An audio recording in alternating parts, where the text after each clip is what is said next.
They're saying almost every human being has about enough plastic in them to manufacture like a credit card. The many problems that children are facing today, young children having thyroid problems, is largely connected with this. Plus autism, various things are associated with this. How many problems you're getting out of this, you do not know.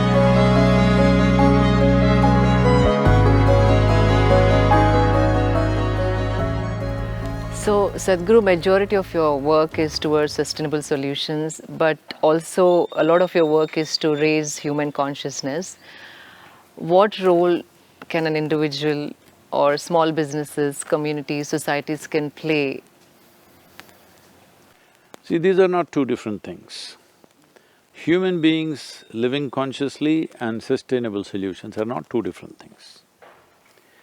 The only reason why we are doing things in ways that it is not sustainable is because we are not conscious. We are not doing our activity on this planet in a conscious manner. Everybody has their compulsions. Individual people have compulsions, societies have compulsions, nations have compulsions. The global reality has its compulsions. To fulfill these compulsions, we are doing things which are taking away the basis of our existence. This is like a classic story from the Panchatantra, where a man is sitting at the wrong end of the branch and cutting it.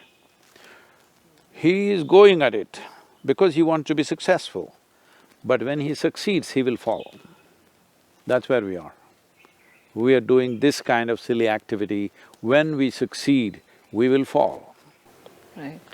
Every one of us should structure our lives in such a way, what are we using today? Where will this go? This much consciousness. Whatever I'm using today, where will this go tomorrow? Where will it end up? What is its ultimate goal? Now, one important thing is, in India, as a nation, we have been a textile nation for hundreds of years or thousands of years. There was a time when we clothed entire Europe and Arabia. Literally 60% of the clothing was from India.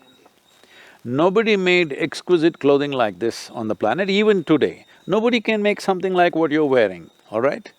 Right. Nowhere else on the planet.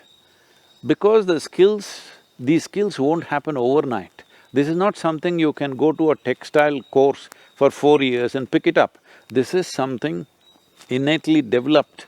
In each region, they had all these different kinds of weaves, different kinds of dyes. With whatever local material, they came out with such exquisite weaves.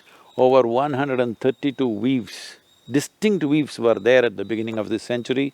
Right now, almost 65 to 70 of them are near extinction. We are making some efforts in that, we'll talk about it later. But textile has been our way of doing things. We need to go back to that. This has been disturbed essentially during the British era, when they wanted to systematically break the Indian textile strength because they wanted to build Manchester, which they successfully did, okay? Now people are very proud to call Coimbatore the Manchester of India. I said, please don't do that, huh? Let them call Manchester Coimbatore of England because this is where the real weaving and spinning and everything, the cotton was, all right, textiles. This is the region in which it happened, and in every region there are unique ways. If we bring this back, even in reasonable context, if we develop the needed markets, if we revive the skills that are there, I'm telling you, in this country, easily it will employ anywhere between 200 to 300 million people within the next 5 to 6 years' time. Some efforts are being made by the textile industry, many policies have changed, we have also been working with them, but it's not enough if you want a revolution. Above all, for all this you need a market. That's why you are very important, that's one reason I'm talking to you, because we need a market. Market should be sensitive to aesthetics. Market should be sensitive to sustainability. Right now, they want to go to some shop and buy 10 nylon clothes. If they go shopping, nobody's buying one, because they buy 2 dozen like this. 1, 2, 3 they'll wear, after that it's got bored, and again by the time they can wear these 2 dozen, already they've shopped once again, all right? 85% of the clothing on the planet within 1 year goes to the landfills. 100 billion pieces of clothing is sold on the planet every year, 100 billion, all right? And 85 billion pieces of clothing go into the landfills every year, and most of it is polyester. One of the most dangerous form of pollution is polyfiber is floating everywhere. It's in the air, it's in the soil, it's in the water. Some researchers have found placenta, the polyfiber is in the placenta, that in your mother's womb, you catch it. Some of them are saying, we don't know to what extent these numbers are correct, but it is right, it's in the right direction. They are saying almost every human being has about enough plastic in them to manufacture like a credit card. You have to pay. Someday, if you carry a credit card in your system, you keep paying, all right? So, this much plastic is all over the place, but everybody is trying to shoot the lowly plastic bag. I'm not saying you shouldn't shoot at it, but it's fashionable to do that, that's what is problem. Because the lowly plastic bag which is floating on the street, some beggar, some rag picker picks it up, and in India, that recycling is actually at a very good pace, not because of your sustainable consciousness, because of poverty, they're picking it out. Plastic bottles are recycled nearly 90% in India, it's the only country like that. This is not because we are very ecologically aware, simply because people are poor and they're picking out all the bottles. Anyway, one way or the other it's happening. But the polyfiber, the amount of damage it's causing, the way it enters the body, especially children are wearing polyfiber because polyfiber is very, flammable. Because of that, they are coating it with, fire-resistant chemicals. These chemicals have been found to be carcinogenic.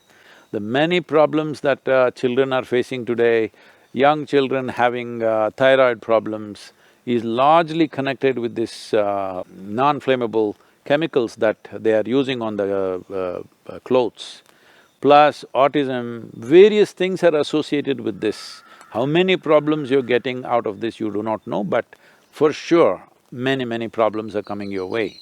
A child till 15, 16 years of age should never wear anything polyfiber. They must wear organic clothing. Not that adults can, but at least you're more resistant to those things beyond 17, 18 years of age. But till then, it is very important you must wear organic fiber.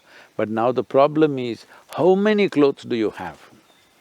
And you can't do that with cotton or silk or something, so you end up buying poly, okay? It's cheaper, so lot of them are going for… See, even cotton and other things can be made cheaper if we increase the volume. So one simple thing that I'm suggesting is, you have influence in Telangana, you must push for this, I'm pushing for this in some states, that at least the school uniforms must be cotton or linen or whatever they can afford, all right? But it should not be polyfiber.